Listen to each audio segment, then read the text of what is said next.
अस्सलाम वालेकुम। Programme night addition में हम आपको खुशामदीद कहते हैं। नाज़रीन, आज मरियम नवाज़ ने 26 मार्च को नैब की जानिब से मुमकिना गिरफ्तारी से बचने के लिए लाहौर हाई कोर्ट से 12 अप्रैल तक अबूरी ज़मानत हासिल कर ली है। मरियम नवाज़ ये समझती हैं कि नैब को तारीख़ में पहली बार रेड जोन करार दिया गया है। नैब को रेड जोन करार देने का मतलब निहत्ती औरत से उनका खौफजदा होना है। पीपल्स पार्टी अलग पार्टी है, उनकी अपनी हिकमत अमली है। अब बिलावल भुट्टो की गुफ्तगू सुनने के बाद मरियम नवाज़ का जो मौक़िफ़ है ये खोखला महसूस होता है, क्योंकि बिलावल भुट्टो ये कहते हैं कि मेरी रगों में सेलेक्ट होने वाला खून नहीं है। लाहौर का एक सियासी ख़ानदान सेलेक्ट होता रहा है। फ़ैसले पर वो नज़रसानी करें जिनका मौक़िफ़ गलत साबित हुआ है। लॉन्ग मार्च से 10 दिन पहले इस्तीफ़ों की शर्त का आइडिया किसका था? किसने कहा था कि इस्तीफ़ों को लॉन्ग मार्च के साथ नत्थी करें? अब शेख रशीद अहमद ये समझते हैं कि नून लीग हुकूमत को नहीं बल्कि पीपल्स पार्टी को ताकत का मुजाहरा दिखाना चाहती है। मरियम नवाज़ ने तो हिफाजती ज़मानत करा ली है, लेकिन लोगों को कह रही हैं कि अदालत आओ। अब नाजरीन, तमाम इख्तलाफात के बावजूद पीपल्स पार्टी तो मरियम नवाज़ की नैब पेशी के मौके पर एहतजाजी रैली में शरीक तो होगी, लेकिन सवाल तो अपनी जगह पर मौजूद है कि जो इख्तलाफात शुरू हुए दोनों पार्टियों के दरमियान इस्तीफ़ों और लॉन्ग मार्च को लेकर, क्या ये इख्तलाफात ख़त्म हो जाएंगे? हकीकत तो ये है कि एक तरफ मरियम नवाज़ की कानूनी मुश्किलात में इजाफा हो रहा है, तो दूसरी तरफ वज़ारत दाखिला ने वज़ारत ख़ारजा को नवाज़ शरीफ का नया सफारती पासपोर्ट जारी करने से रोक दिया है। वज़ारत दाखिला का ये मौक़िफ़ है कि नवाज़ शरीफ के ख़िलाफ़ इस्लामाबाद की एहतसाब अदालत में एक और इस्लामाबाद हाई कोर्ट में 3 केसेस ज़ेरे इल्तवा हैं। कानून के भगौड़े किसी भी शहरी का बैरून मुल्क सफ़र करने का जो हक़ है ये ख़त्म हो जाता है। नवाज़ शरीफ वतन वापसी के लिए इमरजेंसी ट्रैवल डॉक्यूमेंट की दरख्वास्त दे सकते हैं। हकीकत ये है कि हुकूमत के ख़िलाफ़ PDM की क़यादत को सियासी महाज के साथ साथ अब कानूनी महाज पर भी शिकस्त का सामना करना पड़ रहा है। आज इस्लामाबाद हाई कोर्ट ने चेयरमैन सेनेट के ख़िलाफ़ यूसुफ रज़ा गिलानी की दरख्वास्त नाकाबिल समाअत करार दी है। इस्लामाबाद हाई कोर्ट ने अपने फ़ैसले में कहा है कि अदालत तवक्को रखती है कि पार्लियामेंट की बालादस्ती को यकीनी बनाया जाएगा। पार्लियामेंट के जो मसाइल हैं ये पार्लियामेंट के अंदर ही हल किए जाएंगे। आर्टिकल 69 के तहत, आर्टिकल 69 के तहत अदालत इस मामले में मदाखलत नहीं कर सकती।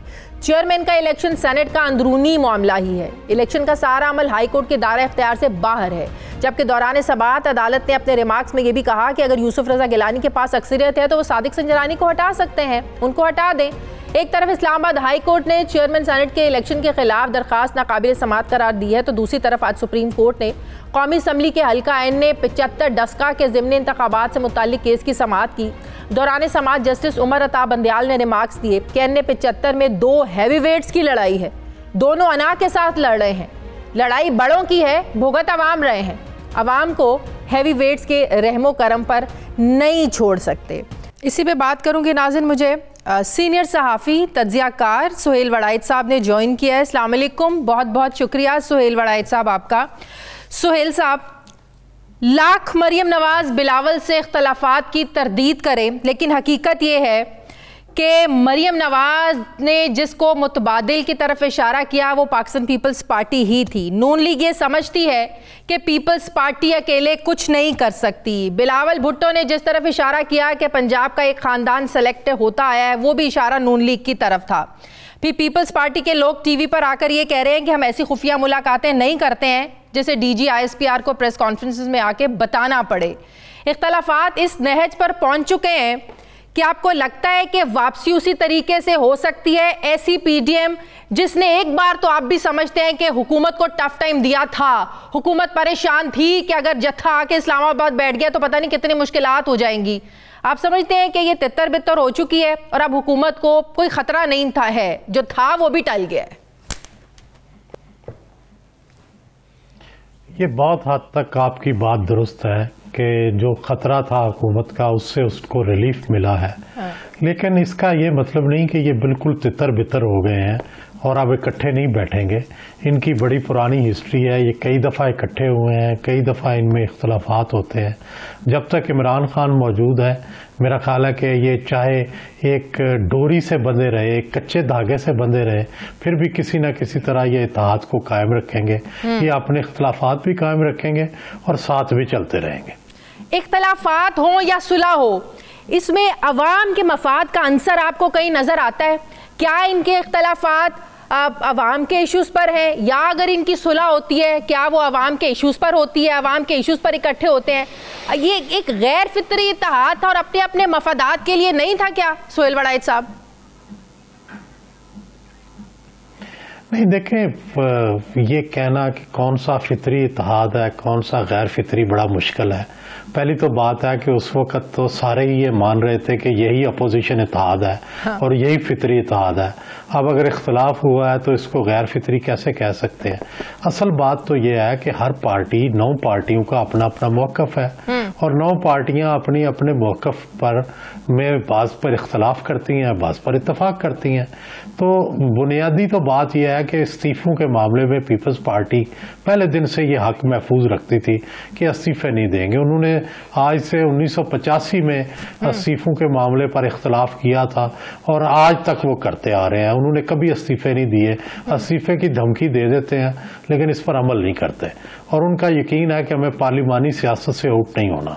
तो इसलिए वो पार्लिमानी सियासत को तो नहीं छोड़ेंगे, आखिरी दिन छोड़ेंगे जिस दिन उन्हें यकीन होगा कि कल अगर हम पार्लिमान छोड़ेंगे तो परसों इलेक्शन होंगे, तो उस वक्त वो छोड़ेंगे। अदरवाइज वो आखिरी ऑप्शन के तौर पर उसको इस्तेमाल करेंगे। तो मेरा ख्याल है नून का ये मुतालबा ही गैर फितरी था या नाजायज़ था कि जिसमें वो उनसे ये तवक्को कर रहे थे कि लॉन्ग मार्च के साथ ही वो इस्तीफे दे दें। उन्होंने इस्तीफे देने ही नहीं थे, वो इस्तीफे देंगे ही उस दिन जिस दिन इलेक्शन बिल्कुल सर पे होगा। तो फिर 4 अप्रैल तक जो पीपल्स पार्टी ने टाइम मांगा है कि 4 अप्रैल तक जो है ना, जो उनका सीईसी का इजलास है उसमें हम फैसला करेंगे, तो फिर वो क्या मकसद है? जब उनकी एक सोच है, उनका एक तरीक़ाकार है, वो सिस्टम में रहना चाहते हैं, वो इस तरीके से सिस्टम को लात नहीं मारना चाहते हैं। ज़ाहिर है वो स्टेक होल्डर हैं, सिंध में उनकी हुकूमत है, वो नहीं छोड़ना चाहते हैं। तो फिर 4 तारीख तक टाइम गेन करने का मतलब क्या है? मेरा ख्याल है बात टालने के लिए, बात को ठंडा करने के लिए, उस वक्त तक मामलात को समझाने के लिए ये वक्त लिया गया है। मेरा ख्याल है 4 अप्रैल को भी वो रिज़ाइन देने के लिए फ़ौरन तैयार नहीं होंगे, उसके लिए अभी उन्हें बड़ा वक्त चाहिए। उसके लिए अभी तक ना वो सिंध हुकूमत रैप अप करने का फैसला किया उन्होंने, ना पार्लियामेंट से इस्तीफे देने का फैसला किया है। अभी उन्हें बहुत वक्त चाहिए। वो चाहते हैं कि पहले दूसरी ऑप्शंस आजमाई जाएं, नो कॉन्फिडेंस, लॉन्ग मार्च, फिर उसके बाद कहीं जाकर इस ऑप्शन पर आया जाए। वो इसे आखिरी ऑप्शन समझते हैं। तो नो कॉन्फिडेंस में आपको लगता है कि नंबर्स पूरे कर सकते हैं? नून लीग ने तो 12 कहा, बड़ी अगर आपकी ख्वाहिश है तो आप नंबर्स पूरे करके दिखाएं।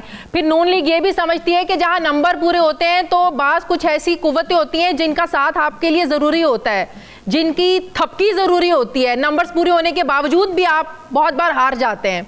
तो आपको लगता है कि अदम एतमाद की तहरीक भी अगर ये लाना चाहें तो कामयाब हो सकती है पीडीएम?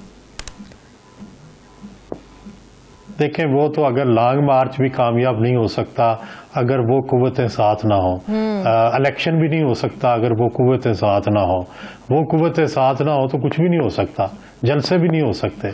तो बुनियादी बात तो ये है कि यही नो कॉन्फिडेंस लाने का मकसद ही उन कुव्वतों को साथ में लाना है, उनके साथ कोई गुफ्तगू करना है। आखिर यूसुफ रजा गिलानी सेनेटर इसी कौमी असम्बली से मुंतखब हुए हैं, इसी कौमी असम्बली के वोटों से वो जीते हैं। तो इसका मतलब है कि ऑप्शन तो मौजूद है, उस ऑप्शन को एक्सप्लॉइट कैसे करना है, कैसे पॉलिटिकली प्ले करना है, ये बात है। शायद जरदारी साहब ये समझते हैं कि वो अगर उनको वक्त दिया जाए और उनके साथ तावन किया जाए तो वो पॉलिटिकली प्ले कर सकते हैं।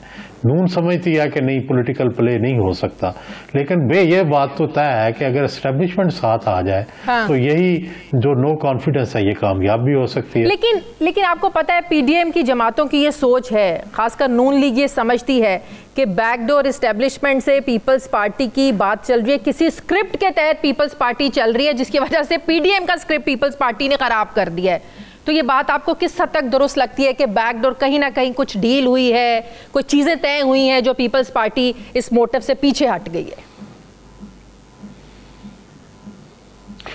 हाँ हो सकता है हुआ हो, लेकिन इसके लिए शर्त यह है ना कि पता चले कि डील हुई क्या है। हाँ। डील में क्या पीपल्स पार्टी को क्या मिला है। सिंध हुकूमत तो उनके पास है, उनको क्या फेडरल गवर्नमेंट मिल रही है, उनको पंजाब में हिस्सा मिल रहा है, कोई उनका गवर्नर बन रहा है, कोई उनका कोई या उनको कोई रेफरेंसेस में रिलीफ मिल रहा है, या उनकी कोई जमानत हो रही है। ऐसी तो बज़ाहिर अभी तक कोई चीज नजर नहीं आ रही। लेकिन मरियम नवाज ने तो इशारा दे दिया ना, मुतबादिल तैयार हो रहा है। मुतबादल तो देखें, हर किसी की ख्वाहिश है कि वो मुतबादल हो। कौन नहीं चाहता कि अगली हुकूमत उसे मिले। मुतबादल का मतलब है कि जिसको अगली हुकूमत मिलनी है। मरियम साहबा भी चाहती हैं कि वो मुतबादल बन जाए, और बिलावल साहब चाहते हैं वो भी मुतबादल बन जाए। लेकिन सवाल यह है कि किसको आवाम के वोटों की और किसको एस्टेब्लिशमेंट की सपोर्ट होगी जो आगे आ सकेगा।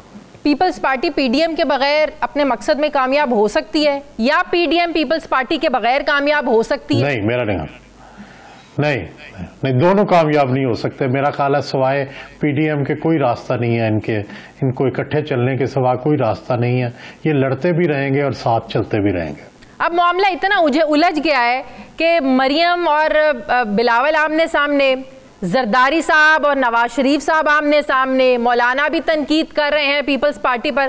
पहले तो हम देखते थे मौलाना साहब बड़ी कोशिशें करते थे मुफाहमत करवाने की। अब जब सभी एक दूसरे के साथ गुत्थम गुत्था है तो मामला सुलझाएगा कौन? अब सुहेल वड़ाइच साहब ये देखें ना, 26 मार्च को जब मरियम नवाज की रैली में शामिल होंगे पीपल्स पार्टी के कारकुन, तो मामला सुलझ जाएगा। लेकिन इस्तीफों पर तो जो एक इनके अंदर रिफ्ट है, एक जो नाराजगी है, वो तो बरकरार रहेगी। वो रहेगी। वो तो आप कहते हैं ना कि एक सिंबॉलिकली वो जा रहे हैं, एक मैसेज देने के लिए जा रहे हैं, वो तो एक सिंबॉलिकली उसकी अहमियत कह सकते हैं। लेकिन प्रैक्टिकली देखें वो इख्तलाफात अपनी जगह रहेंगे। वो इख्तलाफात तो रहेंगे, मेरा ख्याल है वो पुर होने वाले नहीं है।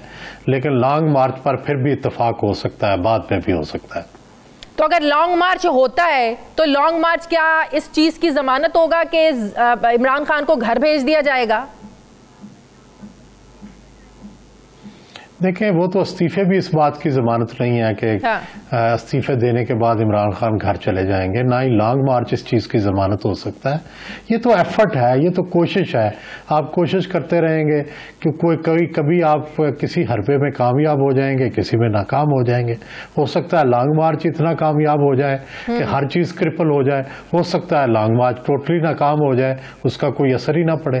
तो ये हमने दोनों तरह से देखे हैं। हमने ऐसे लॉन्ग मार्च भी देखे हैं जिससे हर चीज क्रिपल हो गई थी, और गुजरांवाला मियां नवाज शरीफ पहुंचे थे तो अदलिया आजाद हो गई थी। और हमने वो लॉन्ग मार्च भी देखे हैं कि 126 दिन का धरना रहा है और हुकूमत कायम रही है। तो दोनों तरह की मिसालें हमारे सामने मौजूद है। सही। अच्छा, मरियम नवाज का 26 मार्च को वो पेश होने जा रही हैं।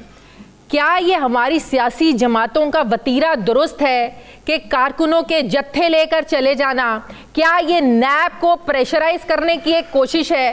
पिछला साल हमें याद है, अगस्त 2020 जो नैब के बाहर तमाशा हुआ सबने देखा। उसके बाद नैब ने बुलाया नहीं 10 महीने मरियम नवाज को। तो आपको लगता है कि ये टैक्टिस है साइकोलॉजिकली प्रेशराइज करने का नैब को कि दोबारा ऐसी कोई एपिसोड होती है फिर 6 महीने के लिए रिलीफ मिल जाएगा, फिर नैब नहीं बुलाएगा? मेरा ख्याल है इससे अच्छा तो कोई रिलीफ मिल ही नहीं सकता कि आप जत्था लेके जाएं और 10 महीने के लिए आपको कोई ना बुलाए। मेरा ख्याल है इससे बेहतर तो कोई टैक्टिक्स हो नहीं सकता। तो मेरा ख्याल है कि अगर ये टैक्टिक्स नैब पे आजमाना है तो फिर तो जरूर मरियम को जत्था लेके जाना हर कोई आजमाएगा और 10 महीने फिर हर कोई आजमाएगा और 10-10 महीने का रिलीफ मिलता जाएगा। सही। बहुत बहुत शुक्रिया सीनियर सहाफ़ी तज्ज़ियाकार सुहेल वड़ाइच साहब। मुझे ब्रेक लेनी है नाज़रीन, वापस आते एक छोटे से वक्फे के बाद।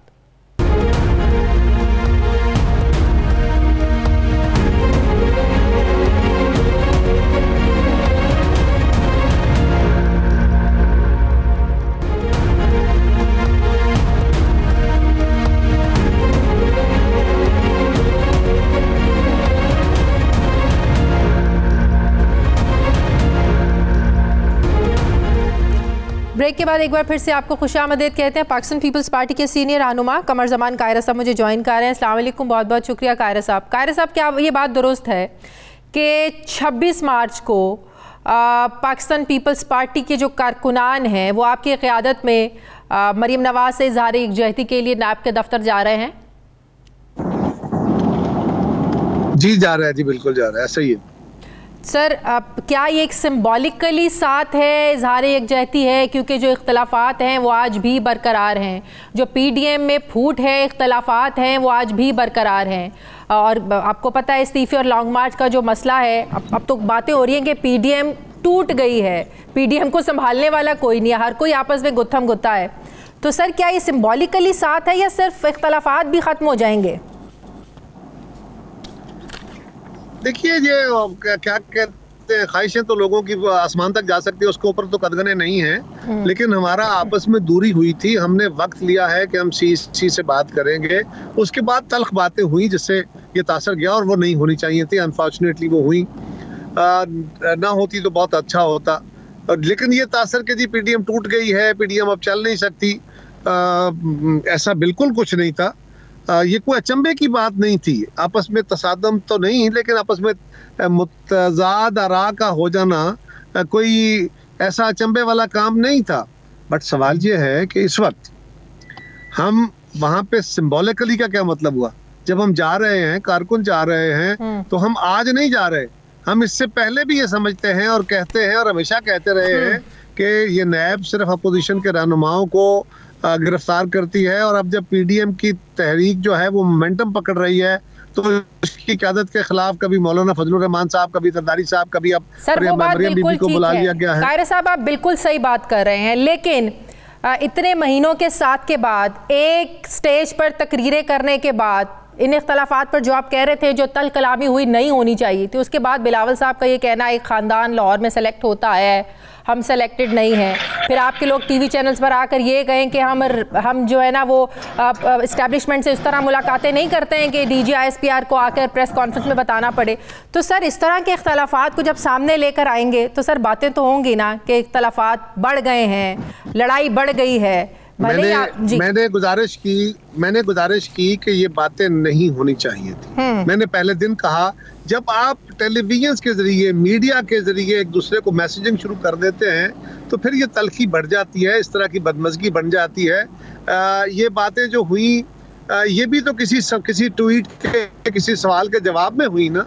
अगर ये कहा जाए कि सिलेक्टेड को इस बात की फिक्र होनी चाहिए कि कोई और सिलेक्टेड तैयार हो रहा है, तो सर ये बातें मीडिया ने तो नहीं की। सर ये मरियम ने बातें की, बहुत सारी बातें होती हैं। सिलेक्टेड खानदान की बातें मीडिया ने तो नहीं की, बिलावल ने की। सर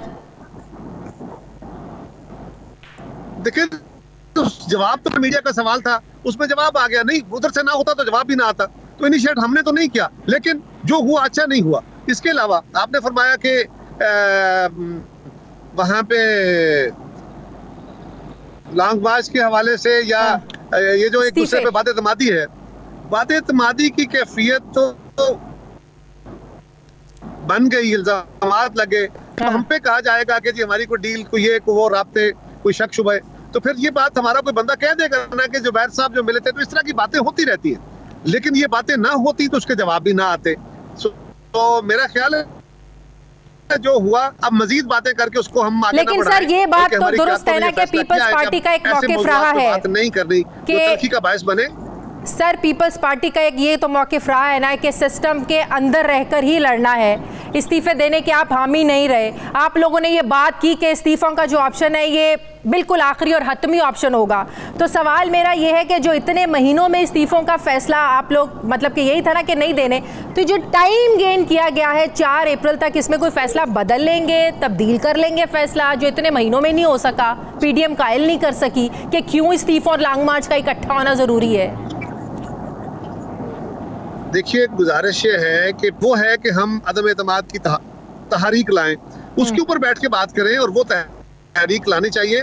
उसके बाद अगर वो नहीं, कायरा साहब तहरीक अदम एतमाद पर भी तो नून लीग का मौक़िफ़ रहा है ना कि पीपल्स पार्टी के पास अगर वाकई नंबर्स हैं तो आप लोग नंबर्स शो करें।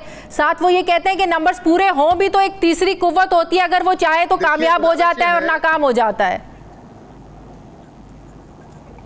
देखिए, गुजारिश है कि हमारे पास नंबर नहीं थे कौमी असम्बली में, और हमने कहा कि हम गिलानी साहब को इलेक्शन लड़ाते हैं और हम बताते हैं कि नंबर बन जाते हैं। हमारा ये यकीन है कि इस हुकूमत से लोग बहुत सारे तंग हैं, MNAs, MPAs, उनके ग्रुप्स मौजूद हैं जो इस हुकूमत से जान छुड़ाना चाहते हैं और वो किसी सहारे की तलाश में है। पंजाब के अंदर तो फासला बड़ा थोड़ा है, यहाँ तो 25-30 लोग टूटे हुए हैं वाज़े तौर पे, और अगर हम कोशिश करें तो वो उनको यकीन हो जाए कि हम लाना चाहते हैं तहरीक, तो बिल्कुल हमारे साथ होंगे। तो नंबर कोई पहले तो नहीं बना के सर, ये नून लीग को बताए ना, उनको कायल करे ना, नून लीग कायल नहीं है सर। बहुत बहुत शुक्रिया। अब कुछ सिग्नल्स का भी मसला है। बहुत बहुत शुक्रिया। पाकिस्तान पीपल्स पार्टी के सीनियर रहनुमा कमर जमान कायरा साहब मेरे साथ थे। नाज़रीन, मुझे प्रोग्राम में एक ब्रेक लेनी है, वापस आते छोटे से वक्त के बाद।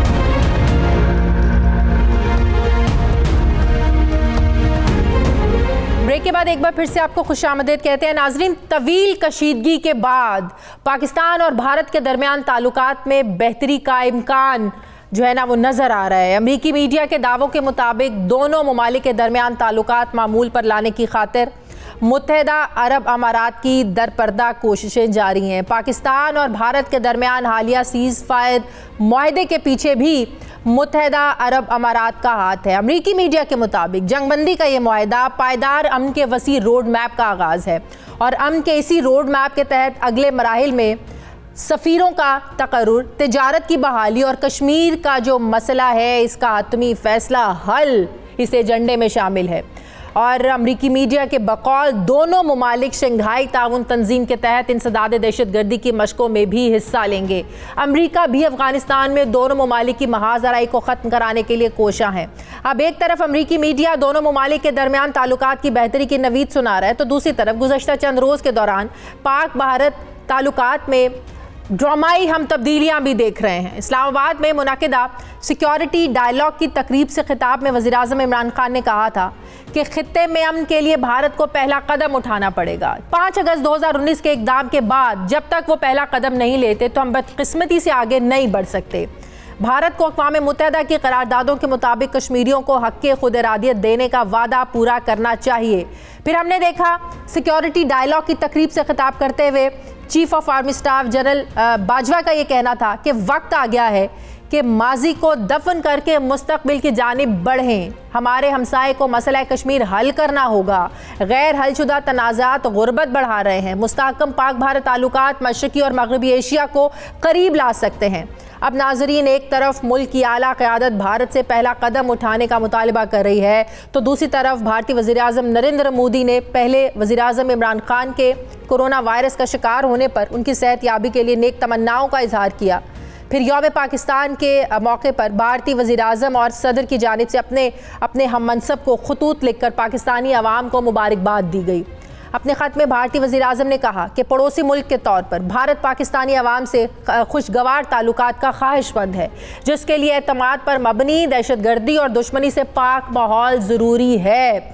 भारतीय वज़ीर आज़म ने कोरोना वबा से निपटने के लिए वज़ीर आज़म इमरान खान और पाकिस्तानी अवाम के लिए नेक ख्वाहिशात का इजहार किया और वायरस को इंसानियत के लिए मुश्किल वक्त करार दिया। अब नाजरीन, एक ऐसे वक्त में जब दोनों ममालिक के दरमियान बर्फ़ पिघल रही है, तो दूसरी तरफ आबी तनाज़ात के हल के लिए नई दिल्ली में पाक भारत सिंध ताज कमिश्नरों के मुज़ाकरात हुए, जो हम सब जानते हैं पिछले 3 साल से मुअत्तल थे। अब ज़मीनी हक़ाइक़ हमें बताते हैं कि माजी में भी दोनों ममालिक के दरमियान ताल्लुकात को बेहतर करने की कोशिश की गई।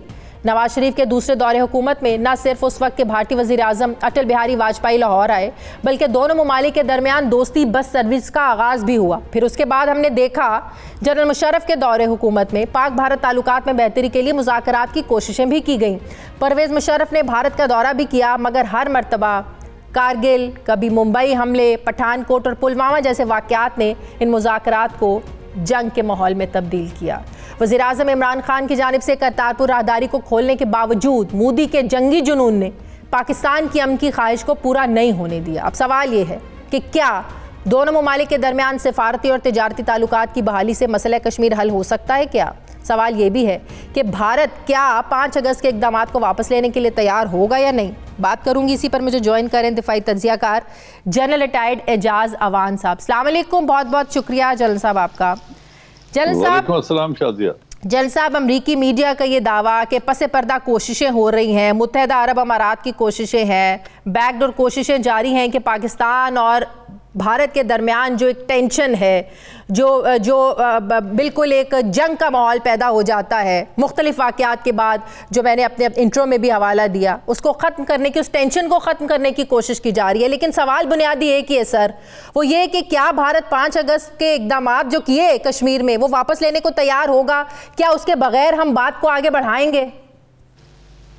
Thank you Shadiya. देखिए, अमेरिका हिंदुस्तान के लिए बहुत कुछ चाहेगा क्योंकि वो हिंदुस्तान को एक रिलीफ प्रोवाइड करना चाहते हैं। उन्होंने हिंदुस्तान को क्वाड में और इंडो पैसिफिक जो उनका स्ट्रेटजी है उसमें चाइना के खिलाफ इस्तेमाल करना है। लिहाजा वो चाहेंगे कि हिंदुस्तान के लिए कुछ रिलीफ ढूंढा जाए, और हिंदुस्तान भी ये चाहता है कि जिस तरीके से उसके गिर्द एक घेरा तंग हो रहा है, पहले उसके अपने मुल्क में जो हालात हैं ह्यूमन राइट्स की वायलेशन के एतबार से, और फिर उसके जो नेबरिंग कंट्रीज हैं उनमें जिस तरीके से चाइना इनग्रेस कर गया है, चिटागांग हार्बर में, श्रीलंका में, पाकिस्तान में, जिबूटी में और म्यांमार में, इसी तरह नेपाल में जिस तरीके से चाइना को एक्सेस हुई है, तो वो इसके गिर्द घेरा बहुत तंग हो गया और उसको एक घुटन महसूस हो रही है, और मुल्क के अंदर के हालात बहुत ख़राब हैं माइनॉरिटीज़ और ह्यूमन राइट्स वायलेशन की वजह से। अब वो एक तरफ इन मसाइल में घिरा हुआ है, दूसरी तरफ उसको अमेरिका इस्तेमाल करना चाहता है, तो उसको कोई रास्ता वो ढूंढ के देना चाहते हैं। ये जो हमारे साथ हमारे अरब ममालिक दोस्ती के जो अभी बात हो रही है, अरब एमिरेट्स का रोल हो या सऊदी अरेबिया का, मेरी जाती राय में ये एक प्रेशर टैक्टिक्स के तौर पे इन दो ममालिक को अमेरिका इस्तेमाल कर रहा है, क्योंकि हमारे 2.8 मिलियन तकरीबन 28 लाख लोग इन ममालिक में रिस्क कमाने के लिए वहां पे जॉब करते हैं। अगर ये, और वहां पे कोई डेमोक्रेसी तो है नहीं, उनके कोई राइट्स तो है नहीं, उनको शहरियत तो मिली नहीं है, तो ये दोनों ममालिक में जब ये चाहें उनको उठा के पाकिस्तान में वापस फेंक दें तो एक इकोनॉमिक क्राइसिस क्रिएट हो सकता है। तो आपको लग रहा है कि ये पाकिस्तान को ब्लैकमेल करने की साजिश है, कोशिश हो रही है, और दूसरा जो अमेरिका है उसकी चाइना के खिलाफ जो पॉलिसीज है उसमें कामयाबी के लिए भारत को इस खित्ते में मजबूत करना चाहता है, उसके लिए रास्ते बनाए जा रहे हैं? मैं बिल्कुल, देखें, एक तरफ वो अफगान डायलॉग में हिंदुस्तान को टेबल पे ले आया है, जिसको हिंदुस्तान को अमेरिका टेबल पे ले आया है। जब हम चाहते थे, हम समझते थे कि हिंदुस्तान का वहां इससे पहले कोई रोल था ही नहीं, न वो इस डायलॉग में शरीक था। अब उन्होंने वहां उसको इस्तेमाल कर लिया है, बिठा दिया है उस टेबल के ऊपर। और दूसरी बात देखने वाली ये है, ये कौन सा हिंदुस्तान है? 5 अगस्त की आपने बात की, क्या उसने कश्मीर के मुसलमानों को कोई रिलीफ दी है? वहां से कर्फ्यू नहीं उठाया, उनका स्टेटस छीन लिया, उनकी तकरीबन 85,000 शहादतें हो चुकी हैं, 12,000 के करीब औरतें रेप हो चुकी हैं, 800 बच्चों की बीनाई से वो पैलेट गन से महरूम हो चुके हैं। क्या कश्मीरियों ने भी कोई रिलीफ महसूस किया है? तो जब तक एक प्रिंसिपल इशू के ऊपर हिंदुस्तान अपना स्टेप बैक नहीं करता, जब तक वो 5 अगस्त के स्टेटस को वापस बहाल नहीं करता, उस वक्त तक कोई प्रोग्रेस नहीं हो सकती। ये हम लोग, मुझे समझ नहीं आ रही कि 2 पैगामात की वजह से हम इतने जज्बाती क्यों हो रहे हैं। ये तो सफारती ताल्लुकात में वो चंद अल्फाज हैं जो ट्रेडिशनली रस्मी तौर पे अदा किए जाते हैं। जब कोई हेड ऑफ स्टेट बीमार हो उसका हाल पूछ लेना, या नेशनल डे के ऊपर एक तहनीयती मैसेज भेज देने का मतलब हरगिज ये नहीं है कि कोई बहुत बड़ी आइस ब्रेकिंग हो गई है इन ताल्लुकात में। हाँ, हिंदुस्तान चाहेगा कि उनके सफारती ताल्लुकात बहाल हों, सीज फायर उनकी अपनी उनके लिए अच्छा है, वो करेंगे। लेकिन क्या अभी जो हमने एक डोसियर दिया था यूएन को, क्या वो 66 कैंप अफगानिस्तान में हिंदुस्तान ने बंद कर दिए जहां से वो दहशतगर्दी करवाता था? क्या कुलभूषण यादव का पूरा नेटवर्क खत्म हो गया है और अब उन्होंने हमारे साथ वो शीरो शकर हो रहे हैं? क्या उन्होंने कश्मीरियों को कोई रिलीफ प्रोवाइड कर दी है? जब ये सब कुछ जूं का तू है तो हम किस खुशफहमी का शिकार हो रहे हैं?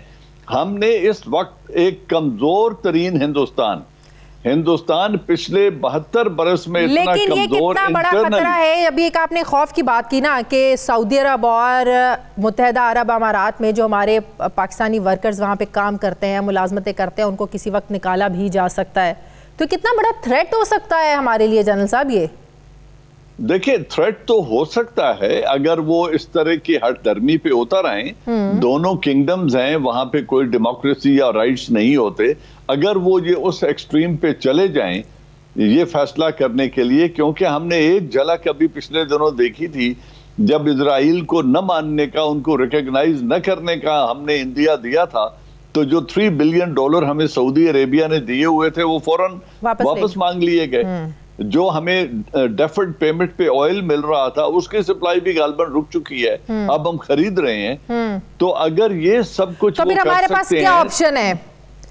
फिर हमारे पास ऑप्शन ये हैं कि हम अपने प्रिंसिपल पोजीशन से पीछे न हटें।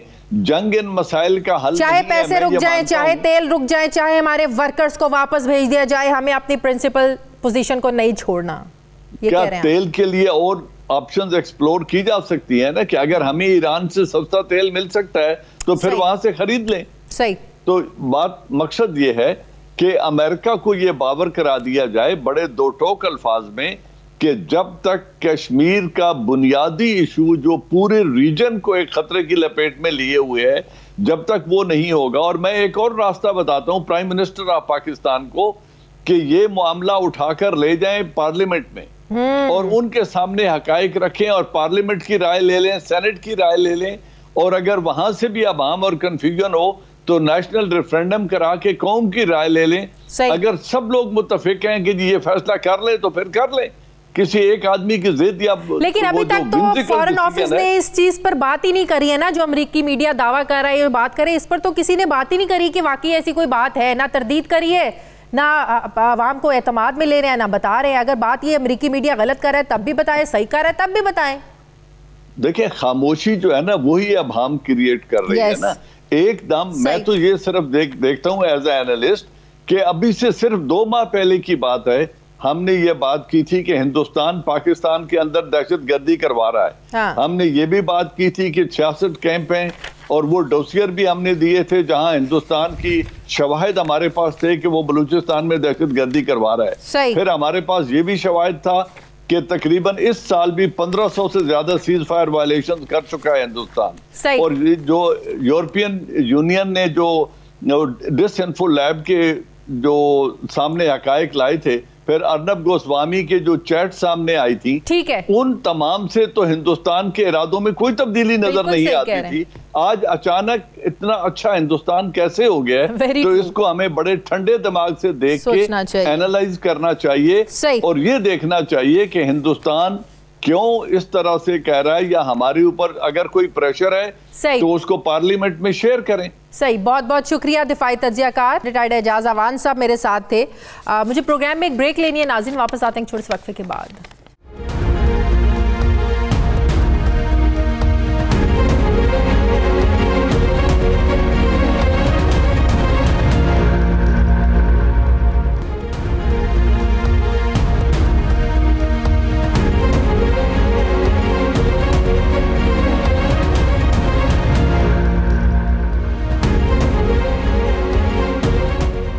एक बार फिर से आपको खुशामदीद कहते हैं। नाजरीन, मुल्क में कोरोना वायरस की जो तीसरी लहर है बहुत ख़तरनाक इसके असरात हैं। एनसीओसी के मुताबिक 24 घंटों में मुल्क भर में 3301 नए केसेस रिपोर्ट हुए। ये 24 घंटों की मैं बात कर रही हूँ। 30 मरीज जाम बहक हो चुके हैं, जिसके साथ ही कोरोना की वजह से जाम बहक मरीजों की जो तादाद है ये 13,965 हो गई है।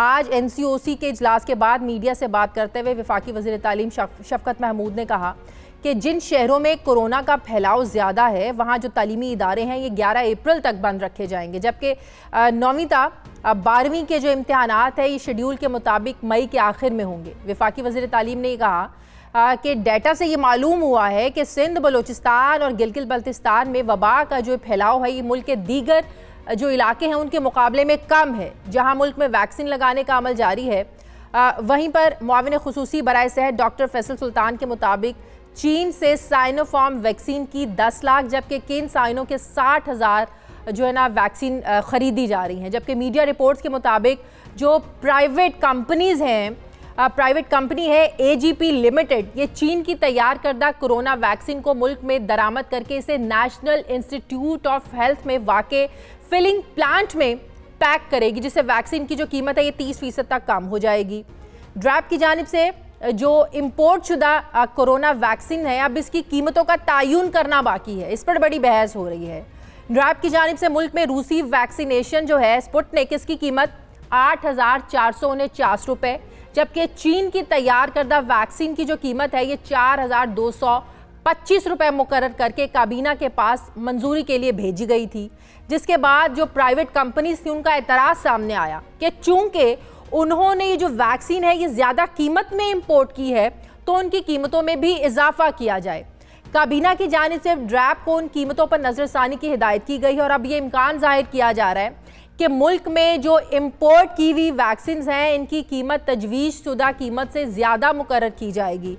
और दूसरी तरफ जो ट्रांसपेरेंसी इंटरनेशनल है, इसकी जानिब से वज़ीर-ए-आज़म को खत लिखा गया है जिसमें सवाल उठाया गया है कि अगर इंटरनेशनल मार्केट में रूस की तैयार करदा स्पुतनिक की कीमत $10 है तो पाकिस्तान में इसकी तजवीज़ शुदा कीमत इतनी ज़्यादा क्यों है। ट्रांसपेरेंसी इंटरनेशनल ने वज़ीर-ए-आज़म से यह भी दरख्वास्त की है कि वो निजी सेक्टर को कोरोना वैक्सीन की दरामद की इजाज़त ना दें। शहरियों को वैक्सीन फराहम करना यह रियासत की जिम्मेदारी और दुनिया भर की हुकूमतें कोरोना से बचाव की वैक्सीन जो है ये बिल्कुल मुफ्त लगा रही हैं। ट्रांसपेरेंसी इंटरनेशनल के खत के बावजूद वफाकी वज़ीर साइंस और टेक्नोलॉजी फवाद चौधरी ने वजारत सेहत को ये तजवीज़ दी है कि मार्केट में मुसाबकत का माहौल पैदा करने के लिए जो दरामद शुदा वैक्सीन है इनकी कीमतों का तयन ना किया जाए, जिस पर यह सवाल उठता है कि हुकूमत की निजी कंपनियों को मनपसंद कीमतों पर वैक्सीन की फ़रोख्त की इजाज़त से क्या ये कंपनियां अवाम का इस्तेहसाल नहीं करेंगी, क्योंकि माजी में देखा जाए तो ड्रैप जो है ये कीमतों को कंट्रोल करने में नाकाम रहा है और निजी कंपनियों ने हमेशा ही अपनी मनमानी की है और अवाम का जो है उनका इस्तेहसाल किया है। मैं बात करूंगी, मुझे ज्वाइन कर रहे हैं vice chancellor university of health sciences doctor Javed Akram साहब। अस्सलाम वालेकुम, बहुत बहुत शुक्रिया डॉक्टर साहब आपका। डॉक्टर साहब सबसे पहले तो ये बताएं, एक तो प्रोपेगेंडा तो चल ही रहा था वैक्सीन को लेकर, लोगों में खौफ तो था ही वैक्सीन लगवाएं ना लगवाएं, खासकर जब प्राइम मिनिस्टर को कोरोना हुआ उससे 2 दिन पहले उन्होंने वैक्सीनेशन कराई तो लोगों में खौफ बढ़ गया। यकीनन ये शऊर की कमी है और शायद उनको पता नहीं है कि वैक्सीन लगवाने की फौरी बाद एंटीबॉडीज नहीं बन जाती हैं, वक्त लगता है। लेकिन अब जो कीमतों को लेकर जो अब एक बहस चल पड़ी है और वाकई डॉक्टर साहब जब आलमी मार्केट में वैक्सीन की कीमत कम है तो आपको नहीं लगता जो प्राइवेट कंपनीज हैं वो यहाँ ज्यादती कर रही हैं लोगों के साथ?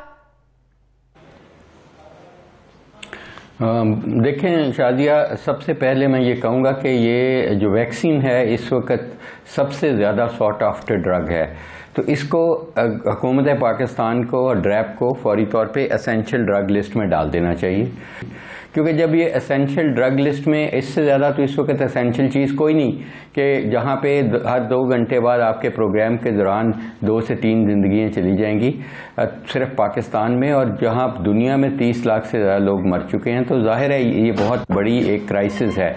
और इसको अवॉइड करने का जो इस अंधेरी टनल है, इतनी लंबी भयानक टनल है जो 1.5 साल से भी ज़्यादा पे मुहित है, जहाँ पे हर मीटर के बाद एक डेड बॉडी पड़ी है कहीं ना कहीं, तो इसकी एक किरण यही है जो रोशनी जो नज़र आ रही है उम्मीद की कि इफेक्टिव वैक्सीनेशन प्रोग्राम, और हमारा टारगेट है कि 75% पाकिस्तानी जल्द से जल्द वैक्सीनेट हों ताकि हर्ड इम्यूनिटी क्रिएट हो और फिर हम अपनी इकॉनमी भी रिवाइव कर सकें और लोगों को सिक्योरिटी भी उनकी लाइफ की दे सकें। तो ये सबसे ज़रूरी अमल है। अब इसमें इसलिए मैं ये कह रहा हूँ कि हर एक को अपनी जान बचानी है, ठीक है, अमीर तबका तो वैक्सीन लगवा लेगा सर, लेकिन जो 8,000 में बेचने को 8,500 में तैयार नहीं है, अब गरीब बंदा तो 1,000 रुपए की दवाई नहीं ले सकता तो इतनी महंगी वैक्सीन कैसे लगवाएगा? सिर्फ वो ये देखता रह जाएगा कि मेरे पास पैसे नहीं है, मैं वैक्सीन नहीं लगवा सकता। सर ये तो ज्यादती है। I totally agree with you, और मैं ये समझता हूँ, इसीलिए मैंने ये तजवीज़ दे रहा हूँ कि इसको एसेंशियल ड्रग लिस्ट फौरी तौर पे, उसमें एसेंशियल ड्रग लिस्ट का मकसद ये है कि उसमें प्राइस कंट्रोल मैंडेटरी हो जाता है और प्राइसिंग को इतना बड़ा मसला नहीं है। देखें, इंटरनेशनल प्राइसिंग है, इनका सबका पता है हमें कि कौन सा मुल्क कितने में प्रोक्योर कर रहा है।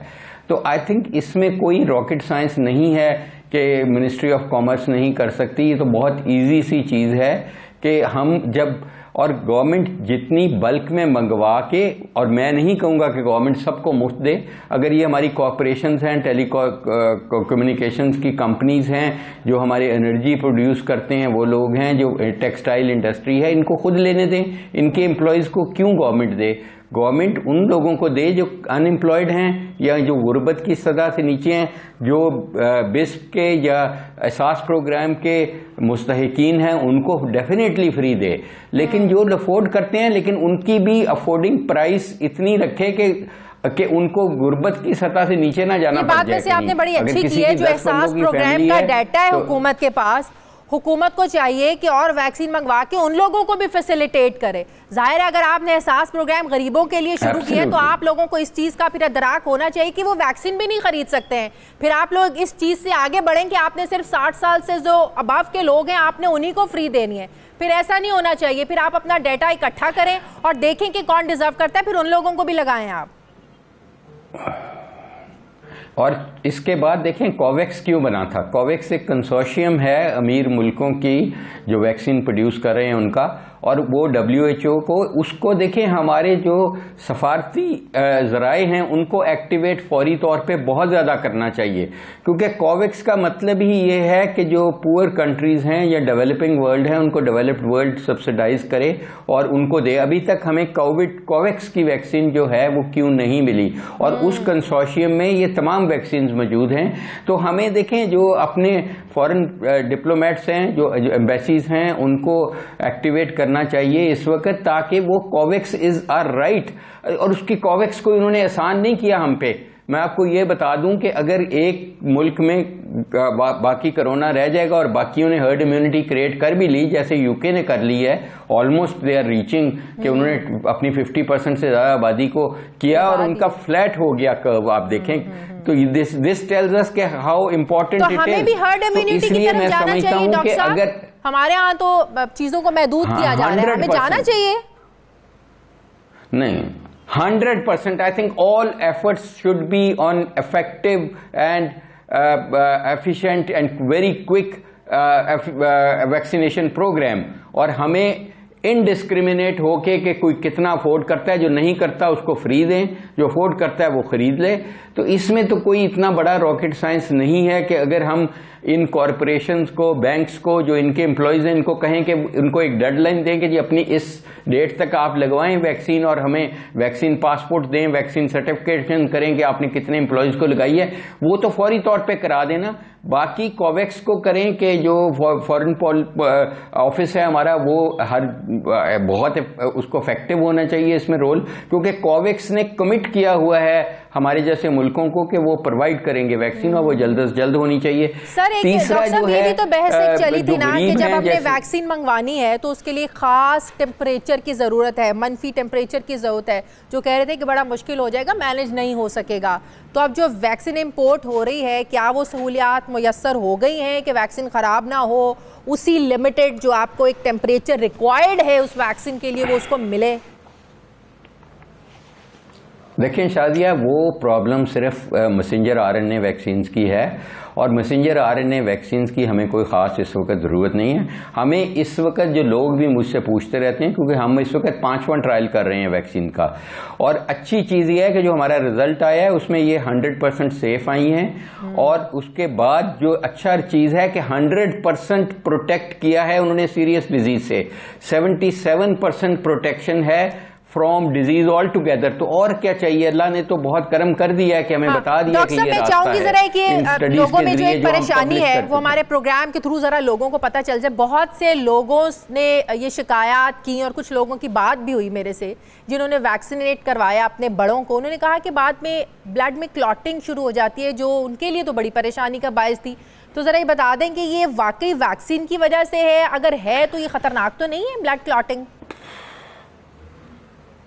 देखें, ये शादिया यूरोप में एस्ट्राजेनेका की, जो कि ऑक्सफोर्ड यूनिवर्सिटी ने बनाई थी वैक्सीन, उसके हुए थे केसेस, लेकिन वो भी जब उनकी डेप्थ में गए तो उनके एल्डरली में वैसे ही क्लॉटिंग के चांसेस बहुत ज़्यादा होते हैं। और वैक्सीन देखें, एल्डरली जो जब लगाते हैं, जब अब 70-75 जाते हैं, तो उनमें कितनों को फालिज रोज का हो रहा है, कितनों को उनको क्लॉट आ रहा है, कितनों को हार्ट अटैक हो रहा है।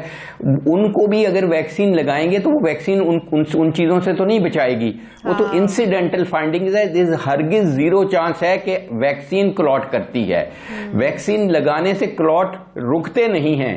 देखें, वैक्सीन का काम तो यह है कि आप में इम्यूनिटी पैदा करे, और आपके बूढ़े लोगों को सबसे ज़्यादा ज़रूरत है क्योंकि उनकी मोर्टेलिटी 12-13% है, बाकियों की 3% है। तो इसलिए वल्नरेबल ग्रुप्स को सबसे पहले लगनी चाहिए। और मैं समझता हूं कि इस वक्त हमें बहुत इमरजेंसी है कि ये वैक्सीन जल्द से जल्द लगे, और जो अफोर्ड नहीं करते उनको गवर्नमेंट लगवाए, खासकर ये एहसास प्रोग्राम वाले। और इस वक्त उनको पैसे मिले ना मिले, वैक्सीन मिल जाए, ताकि ये मुल्क की सतह के लिए बहुत जरूरी है कि उनकी अपनी जान भी बचेगी और इर्द गिर्द के लोगों की, और दुनिया पूरी में हम इंपोर्ट एक्सपोर्ट ट्रैवल कर सकेंगे। आइंदा तो आपका ट्रैवल भी नहीं होना इसके वैक्सीन पासपोर्ट के बगैर। तो इसलिए ये तो देखें, ये तो अब कोई इसकी चॉइस नहीं है हमारे पास इस वक्त। बिल्कुल, बहुत बहुत शुक्रिया डॉक्टर जावेद साहब मेरे साथ थे। नाज़रीन, हमारे प्रोग्राम का वक्त खत्म हो गया है। फीडबैक जरूर दीजिएगा, अपना ख्याल रखिएगा। मुझे इजाजत दीजिए, अल्लाह हाफिज।